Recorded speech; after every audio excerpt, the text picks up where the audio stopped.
Ethics बहुत जरूरी है दोस्त। एक बेटा अपने घर गया अपनी माँ के पास, उसने माँ को बोला आज एक दुविधा में हूं माँ। तो माता ने बोला क्या हुआ? बोला आज एक ऐसा काम करने के लिए बोला गया है जिसमें पैसे तो बहुत है लेकिन मन गवाही नहीं देता। जिसमें पैसे तो बहुत है लेकिन मन गवाही नहीं देता। माँ ने बोला बेटा मैं इतनी पढ़ी लिखी तो हूं नहीं कि तुझे सलाह दे सकूं, लेकिन एक बात तो मैं जानती हूं कि रोज सुबह जब मैं तुझे घर में जगाने आती हूं ना, तो बहुत आराम की नींद सो रहा होता है। कभी ऐसा ना हो कि मैं किसी दिन तुझे जगाने आऊं और तू जागता मिले। बाकी तू समझदार है। मां बोल के चली गई। मां बोल के चली गई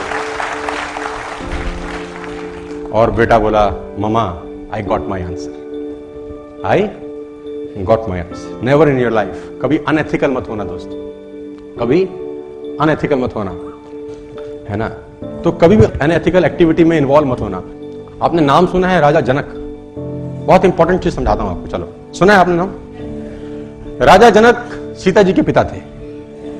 एक बहुत बड़े ऋषि हुए। आज आपको मैं थोड़ी ज्ञान की बात भी बता देता हूं। सीता जी के पिता राजा जनक थे। वो एक ऋषि के पास बैठे थे। ऋषि का नाम था याज्ञवल्क्य जी। याज्ञवल्क्य जी। तो राजा जनक और उनकी आपस में बात चल रही थी। तो राजा जनक याज्ञवल्क्य जी से पूछते हैं कि ऋषिवर, आदमी किसकी रोशनी से देखता है? तो ऋषि बोले राजा कैसी बात कर रहे हो? तो बड़ी छोटी सी बात तुमने पूछी है। आदमी सूरज की रोशनी से देखता है। तो राजन बोले महाराज अगर सूरज अस्त हो फिर? तो ऋषि बोले फिर आदमी चांद की रोशनी से देखता है। तो बोला महाराज अगर अंधेरों से भरी रात हो, अमावस हो, तारे हो फिर?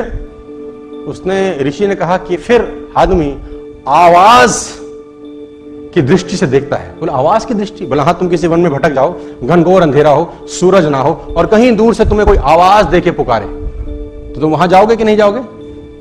आवाज से दिखाई तो नहीं देगा, मालूम चल जाएगा कि कहां जाना है। तो फिर बोले अगर कोई आवाज भी ना हो, सूरज भी ना हो, चांद भी ना हो, तारे भी ना हो और आवाज भी ना हो, फिर आदमी किसकी दृष्टि से देखेगा? तो ऋषि ने बोला फिर आदमी आत्मा की नजर से देखेगा, जो कि होती नहीं है। और बड़ी अच्छी लाइन उन्होंने लिखी, मैं आपके लिए लेके आया हूं। उसने कहा जो विशेष ज्ञान से भरपूर है, जीवन और ज्योति से भरपूर है, जो हृदय में विद्यमान है, अंतकरण की ज्योति में और सारे शरीर में विद्यमान है, वही आत्मा है। जब कहीं कुछ दिखाई नहीं देता तब आत्मा की ज्योति ही जीवन जगत को प्रकाशित करती है। जब आपको कहीं से जवाब ना मिले, सवाल ना मिले और परेशान हो कि करना चाहिए कि नहीं, यहां से पूछना, जवाब आपको मिल जाएगा कि एथिकल काम है या अनएथिकल काम। देखो कर्म फल जो है ना वो भोगना पड़ता है यार। गलत मत करना, कभी जिंदगी में मत करना। वो एक आदमी गुस्से में अपने मैनेजर को चांटा मार गया। पता नहीं उसको किस बात का गुस्सा था, उसने अपने मैनेजर को एक दिया। अब मैनेजर उसका एम्प्लॉय था, बेचारा कुछ कर नहीं सका। मैनेजर घर गया, सारा गुस्सा बीवी पे निकाला, एक उसने बीवी को दिया। अब बीवी क्या करती? बड़ा गुस्सा था, उसने बड़े बड़े लड़के पे एक मारा। अब बड़े बड़े लड़के का बस ना मां पे चले ना बाप पे, उसका छोटा भाई बैठा था, खेल खेल में उसने एक रपेट उसको दिया। दुकानदार ने मैनेजर को सपेटा, मैनेजर ने बीवी को मारा, बीवी ने बेटे को मारा, बेटे ने छोटे भाई को मारा।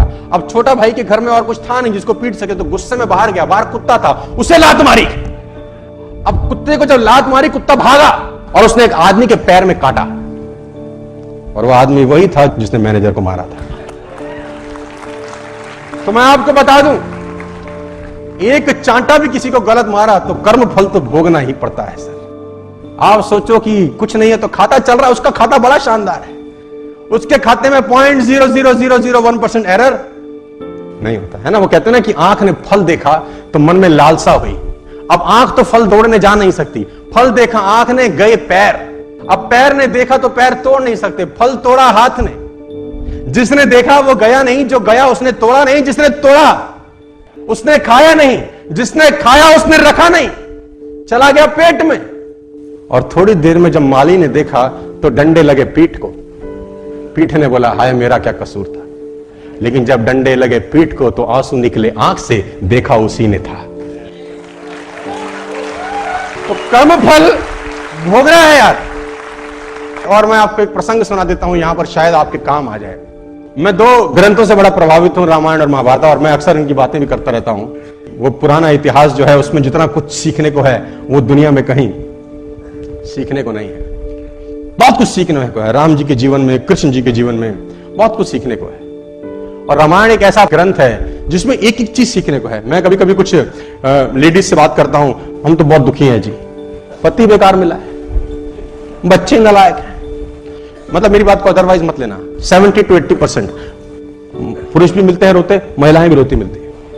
मैं आपको बताना चाहता हूं, जितनी भी महिलाएं, बहनें, माताएं यहां पर बैठी हैं, सीता जी के पिता थे जनक, और बहुत बड़े ज्ञानी कहा जाता है। जिनके घर में शादी हुई ससुर से दशरथ, जिनके बेटे खुद भगवान हुए, और जिनसे शादी हुई वो स्वयं भगवान। जितना दुख उन्होंने भोगा है तुम में से सब मिलके भी नहीं भोग पाते। तो रोने का जरूरत नहीं है। हाय हाय हाय हाय, दुख ही दुख है। एक एक पात्र से सीखने को है, राम जी से अलग सीखने को। भरत जी को गद्दी सौंप रहे हैं, है ना। राम जी वनवास चले गए, भरत जी को बोला आप कोई नहीं है, 2 वचन थे, एक भाई ने पूरा कर दिया, दूसरा तुझको पूरा करना है कि तुझे राजगद्दी पे बैठना है। पिता मरते हुए 2 वचन दे गए हैं। भरत ननिहाल थे, ननिहाल से जब लौटे उनको बताया गया सारा प्रपंच हुआ है। भरत को बहुत गुस्सा आया, वो गद्दी पे नहीं बैठे सो नहीं बैठे। उनको खूब समझाया गया कि तुम्हें गद्दी पे बैठना है, ये पिता की आज्ञा है, पिता की आज्ञा मानना तुम्हारा फर्ज है। बड़े भाई ने भी मानी है तो तुमको भी मान। तो गुरु समझा रहे हैं, तो गुरु ने बोला अगर मैं समझाऊं तो भी नहीं बैठेगा, अगर मैं समझाऊं और मैं आज्ञा दूं तो भी भरत गद्दी पे नहीं बैठोगे। भरत ने बोला गद्दी पे बैठ तो जाऊंगा गुरुजी, लेकिन ये धरती रसातल को चली जाएगी, ये धरती रसातल चली जाएगी अगर मैं गद्दी पे बैठ गया। तो गुरुजी ने बोला भरत कैसी बात करते हो, इस धरती पे रावण कुंभकर्ण जैसे राक्षस हुए तब धरती रसातल नहीं गई है। रावण कुंभकर्ण जैसे राक्षस हुए, धरती रसातल नहीं गई। हिरण्याकश्यप जैसे राक्षस हुए, धरती रसातल में नहीं गई। भरत जैसा महात्मा बैठेगा तो धरती रसातल को चली जाएगी, कैसी बात करते हो। भरत ने बोला महाराज, कुंभकर्ण रावण का भार धरती माता सहन कर लेती है क्योंकि उसको पता है कि राक्षस है। हिरण्याकश्यप का भार धरती माता सहन कर लेती है क्योंकि उनको पता है राक्षस है। लेकिन जब रावण, कुंभकर्ण और हिरण्याकश्यप का काम राम का छोटा भाई करने लगे तो धरती माता भरोसा किस पे करेगी, ये तो रसातल को ही चली जाएगी। मैं नहीं बैठूंगा। वो नहीं बैठे सो हमारा तो 4 इंची दीवार इधर उधर हो जाए बस, भगवान कसम कोर्ट केस हो जाते हैं। इसीलिए आपकी हमारी चर्चा हमारे जाने के बाद नहीं होगी, युग बीत गए हम उनकी बात कर रहे हैं। यार ऐसा कुछ करके जाना चाहिए।